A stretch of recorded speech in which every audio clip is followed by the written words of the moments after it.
बड़ी खबर इस वक्त आपको बता दें, हिजबुल्लाह के खिलाफ ग्राउंड ऑपरेशन में इजरायल ने पहले ही दिन 8 सैनिकों को खो दिया है।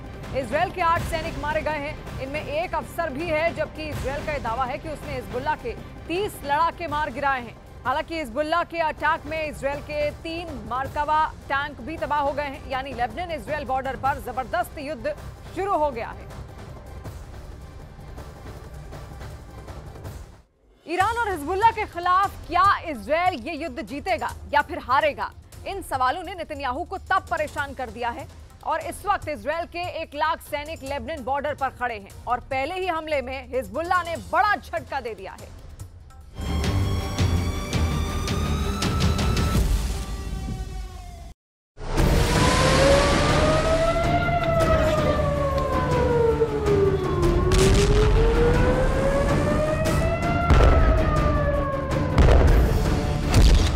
इतनी मिसाइल एक साथ गिरेंगी तो क्या होगा?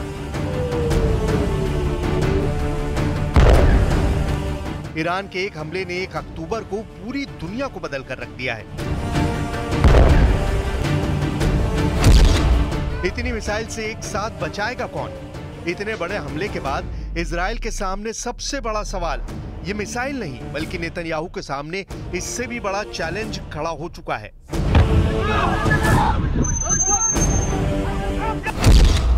दक्षिण लेबनान में शुरू हुआ इजरायल का ग्राउंड ऑपरेशन शुरू होने के साथ ही फंस चुका है।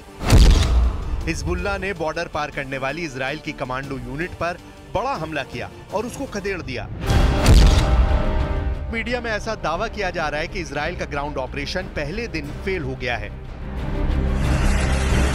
इसमें कोई शक नहीं कि लेबनान इजरायल बॉर्डर पर बड़ी लड़ाई शुरू हो चुकी है। हिजबुल्लाह को जड़ से खत्म करने वाला ऑपरेशन इजरायल ने लॉन्च किया, इसका वीडियो भी भेजा, लेकिन जब ईरान 1 अक्टूबर को इजरायल के मिलिट्री बेस पर मिसाइल दाग रहा था, तब लेबनान इजरायल बॉर्डर पर एक बहुत ही खतरनाक ऑपरेशन जारी था। हिजबुल्लाह का दावा है कि उसने इजरायली कमांडो को ओदेसा और कफार किला के इलाके में बड़ी टक्कर दी है। उसके कई कमांडो मारे गए हैं, कई घायल हुए हैं। पॉइंट ब्लैंक रेंज से भी हमले का दावा किया गया है। एक तरफ नेतन्याहू का लेबनान के खिलाफ ग्राउंड ऑपरेशन है, तो दूसरी तरफ ईरान की तरफ से इजरायल पर मिसाइल अटैक। इजरायल इस वक्त बहुत ज्यादा प्रेशर में है। इजरायल को तेहरान को भी जवाब देना है और लेबनान में भी ऑपरेशन करना है। नेतन्याहू इस वक्त कई मोर्चों पर घिर चुके हैं। इस खबर से बाइडन बहुत ज्यादा बेचैन है और आगे इस युद्ध का अंजाम क्या होगा, इसे लेकर मॉस्को में बैठे व्लादिमीर पुतिन भी टेंशन में है। इस वक्त दुनिया में 4 पावर सेंटर तैयार हो चुके हैं जो इस युद्ध का फैसला करेंगे। वॉशिंगटन डीसी में व्हाइट हाउस, क्या अमेरिका इजरायल की मदद के लिए डायरेक्ट इस युद्ध में कूदेगा? इजरायल की राजधानी तेल अवीव में क्या फैसला होने वाला है?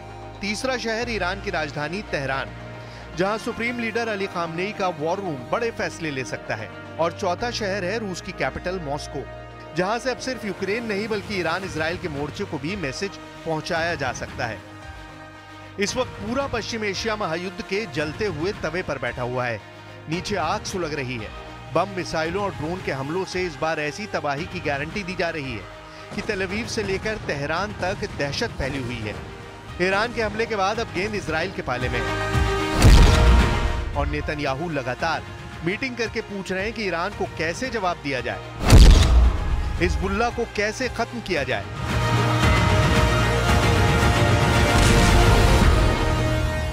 Y en el caso de Líbano insistimos en que la invasión terrestre debe detenerse, ya que han llegado informaciones muy preocupantes esta mañana, y España está firmemente comprometida con la aplicación de la resolución 1701 del Consejo de Seguridad de Naciones Unidas. Esta resolución sigue conteniendo a día de hoy todos los elementos necesarios para resolver esta crisis. 2024 में सितंबर का महीना पश्चिम Asia में नई आग लेकर आया, जब Beirut में हिजबुल्लाह चीफ हसन नसरल्लाह को इजरायल ने एयर स्ट्राइक में खत्म कर दिया। इसके बाद 1 अक्टूबर को ही ईरान ने इजरायल पर हमला कर दिया। सवाल है कि क्या इसी महीने अमेरिका और रूस भी इस युद्ध में कूदेंगे और महायुद्ध शुरू हो जाएगा? इस वक्त ईरान और इजरायल 2 कैंपों में बटे हुए हैं। इसे महाशक्तियों की टक्कर कहा जा सकता है। एक तरफ अमेरिका है तो दूसरी तरफ रूस है, और यही दुनिया का सबसे बड़ा खौफ भी है, क्योंकि अमेरिका इजरायल के साथ है और रूस ईरान के साथ। ये चारों ताकत ऐसी हैं कि इनकी टक्कर वर्ल्ड वॉर की वजह बन सकती है। अमेरिका ने इजराइल को गोले बारूद की सप्लाई पिछले कुछ महीनों में तेज की है। बंकर बस्टर से लेकर हर तरह का बम इजराइल को सप्लाई किया गया है। लेकिन 1 अक्टूबर की रात को ईरान के मिसाइल अटैक ने साबित कर दिया कि इजराइल चाहे जिसकी मदद ले, जिससे हथियार ले, कोई भी उसकी ढाल बने, ईरान नसरल्ला से लेकर हानिया सबका बदला अकेले अपने दम पर ले सकता है। अब सब कुछ नेतन्याहू के वॉर रूम पर निर्भर करता है। वो क्या फैसले लेंगे? क्या इजराइल कुछ बड़ा करने की सोच रहा है? क्योंकि इजराइल के सामने चुनौती सिर्फ ईरान नहीं बल्कि 4 मैदान है जहां युद्ध एक्टिव मोड में चल रहा है। पहला फ्रंट गजा है जहां इजराइल हमास से लड़ रहा है। दूसरा फ्रंट लेबनान है जहां इजराइल हिजबुल्लाह से लड़ रहा है। तीसरा फ्रंट यमन है जहां इजराइल हूती के अड्डों पर बमबारी कर चुका है। अब चौथा फ्रंट इराक बन सकता है क्योंकि इराक में ईरान के समर्थन वाला मिलिशिया गुट हशद अल शाबी भी एक्टिव हो गया है। जब ईरान की मिसाइल इजराइल पर गिर रही थी तभी यमन में भी हूती अपनी कुद्स 5 मिसाइल इजराइल पर फायर कर रहे थे।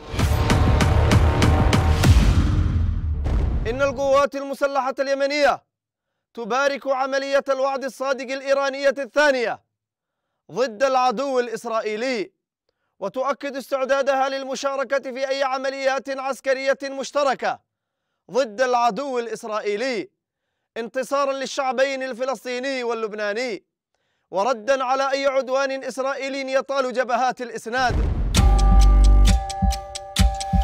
मोर्चे बढ़ने से इजराइल के ग्राउंड ऑपरेशन की कामयाबी पर सवाल उठने लगे हैं। 1 अक्टूबर की रात ईरान के मिसाइल अटैक ने इजराइल के ग्राउंड ऑपरेशन को मुश्किल में डाल दिया है। अमेरिका को भी खतरा है कि इजराइल का हाल फिर वर्ष 2000 और 2006 जैसा ना हो। अमेरिका पहले भी कह चुका है कि वो नहीं चाहता कि गजा के अलावा इजराइल किसी दूसरे फ्रंट पर लड़ने के लिए मजबूर हो जाए। Well, I think it's certainly not very realistic because that was the claim in 2006 with the other war on Hezbollah in the south of Lebanon, and it took almost a month to get ceasefire and end of the aggression on both sides. So I think it's going to take a long time, particularly that ground invasion will involve elements of Hezbollah who are very well trained in guerrilla warfare. 2006 में Hezbollah इतना मजबूत नहीं था, लेकिन उसने अपने दम पर इजराइल को सीज फायर के लिए मजबूर कर दिया था। यही वजह है कि इजराइल अमेरिका से इस बार भी पूरा बैकअप चाहता है। नेतन्याहू लेबनान में घुसकर हिजबुल्लाह को कोने कोने से खत्म करना चाहते हैं। इसे आप नेतन्याहू का ऑपरेशन ऑल आउट भी कह सकते हैं। लेकिन इससे पहले ही ईरान ने कर दी इजराइल पर सर्जिकल मिसाइल स्ट्राइक। सवाल ये भी है कि क्या इजराइल हिजबुल्लाह के खिलाफ युद्ध को इतनी आसानी से जीत सकता है, जबकि इससे पहले वो 2 बार फेल हो चुका है। Israel is triumphant with the success of its assassination of Nasrallah and the entirety of the senior leadership of Hezbollah. So I think that has given it impetus to carry on with what it thinks could be the elimination of Hezbollah, which is almost impossible. Iran के missile attack के बाद अब Israel की मदद के लिए America काफी दबाव में है। वो इजराइल के आसपास अड्डों पर फौज और फाइटर जेट की तैनाती बढ़ा रहा है। इस वक्त पूरे पश्चिम एशिया में अमेरिका के 40,000 सैनिक पहले से ही तैनात हैं। इराक से लेकर सऊदी अरब और कतर से लेकर कुवैत तक अमेरिका के कई सैन्य अड्डे हैं, जहां पर उसके सैकड़ों फाइटर जेट भी तैनात हैं। लेकिन हिजबुल्लाह और इजराइल की लड़ाई बॉर्डर पर हो रही है और वहां इजराइल को कामयाबी के लिए कुछ नया सोचना होगा, क्योंकि अब हमला चारों तरफ से हो रहा है और इजराइल के पास अमेरिका की गारंटी ही सबसे बड़ी ताकत बची है।